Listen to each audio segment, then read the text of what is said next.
Nah saudara, kita nggak menerima itu. Kita nggak mau janji menjadi sia-sia, atau iman menjadi sia-sia, janji jadi batas. Katakan sama-sama saya mau iman saya tidak sia-sia.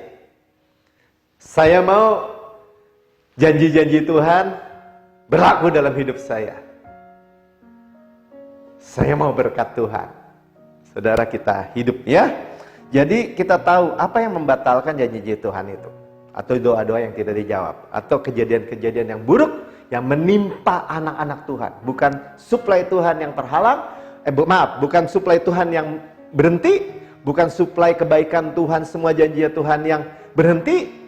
Apa aja Pak? Ya berkat, perlindungan, ya keselamatan, keamanan, kesembuhan, ditebus dari kerusakan, dari bencana, dari wabah, dari segala tragedi, dari segala hal-hal yang buruk yang saudara bisa list satu persatu. Bukan Tuhan. Ya, tetapi dikatakan ketika mengharapkan itu semua dengan di bawah hukum Taurat yang adalah tuntutan, sama aja orang menepis semua itu. Menepis kasih Tuhan, tangan pemberian yang cuma-cuma ditepis gini. Pak.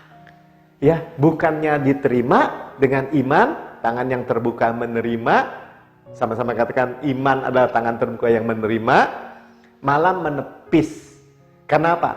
Karena mau mengukur dengan performance-nya atau upayanya atau usahanya manusia. Sama seperti orang Israel.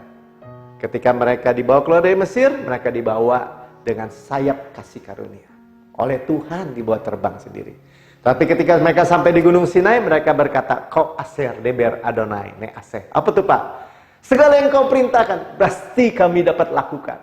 Pasti kami lakukan. Mereka menuntut seolah tanpa sadar, menuntut hukum dari Tuhan. Jangan perhitungkan berkat-berkatmu, jangan perhitungkan hanya kebaikanmu aja Tuhan, tapi kebaikan kami juga. Dan di titik itulah mereka mengharapkannya dari hukum Taurat. Makanya hukum Taurat diberikan ya, akan panjang lagi. Nah selanjutnya, kenapa dikatakan lepas dari Kristus ya, atau tadi Kristus tidak berefek juga tadi ya. Jadi kenapa bisa jadi kematian Pak? Iman jadi sia-sia, janji jadi batal, Kristus gak berefek. Orang sakit mau Kristus berefek gak? Mau ya. Kita dalam perjalanan minta perlindungan, minta pemeliharaan, minta harmonisasi dari rumah tangga. Kita mau Kristus berefek gak? Mau. Tetapi Kristus bisa gak berefek. Ayat ini katakan dalam Galatia, kamu lepas dari Kristus, atau bahasa King James Christ is become of no effect. Lepas dari Kristus bahasa Indonesianya.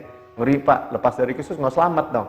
Ya, sebenarnya bahasa aslinya adalah Christ is become of no effect. Tetap ini bicara orang Kristen yang ada Yesusnya. Saudara gini ya. Ini ayat ngeri Saudara. Sebenarnya ngeri-ngeri sedap. Kenapa? Sebenarnya kita tidak perlu menerima Kristus nggak berefek. Jika apa? Nah ya, jika apa? Jikalau kamu mengharapkan kebenaran oleh hukum Taurat. Jadi jangan harapkan kebenaran dari hukum Taurat. Kalau kamu mengharapkan kebenaran dari hukum Taurat, Kristus menjadi tidak berefek. Masa kita ignorance atau nggak peduli?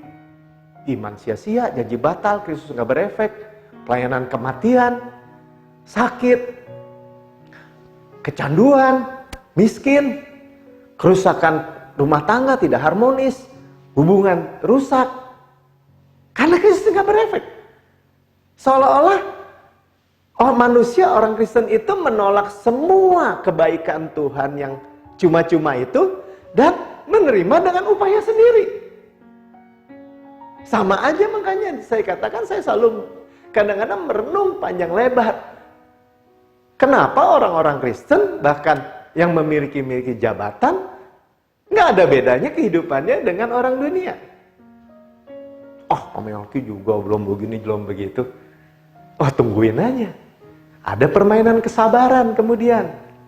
Abraham sabar menanti manifestasi daripada Ishak yang lahir. Yusuf, Daud, Kaleb, menanti. Nah, di dalam menanti juga ada kompensasi. Apa itu Pak? Misalnya Kaleb, di dalam menanti. Usianya jalan terus.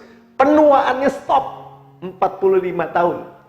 Teman-temannya mati semua, terhampar, tulang belulangnya di padang gurun, menjadi tua, menjadi ringkih dan mati. Sementara dia dimudahkan terus. Sampai mewarisi Kanaan.